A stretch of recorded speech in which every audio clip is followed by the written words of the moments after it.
செய்ய போகிறது ட்ரெண்டிங்கான டெல்லி முகல் சிக்கன் மகாராணி.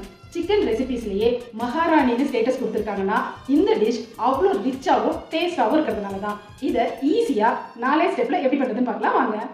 Welcome back to my channel trend with Nisha. கண்ணுக்குள்ளே கண்ணுக்குள்ளே கனவுக்கு விலை இல்லை.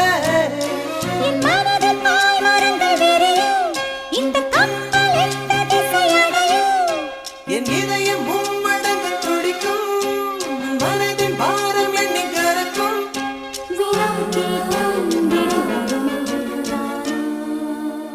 ட்ரெண்டிங்கான டெல்லி முகல் சிக்கன் மகாராணி ரெடி ஆயிடுச்சு. இந்த ரெசிபியை பிரியாணி, தந்தூரி, நான் கூட செஞ்சு சாப்பிட ரொம்ப அருமையாக இருக்கும். இந்த ரெசிபியை நீங்களும் ட்ரை பண்ணி உங்களோட எக்ஸ்பீரியன்ஸ் எப்படி இருந்ததுன்னு மறக்காம கமெண்ட்ஸில் ஷேர் பண்ணுங்கள். இன்னொரு வீடியோவோடு உங்களை சந்திக்கும் வரை டாடா பை பாய்.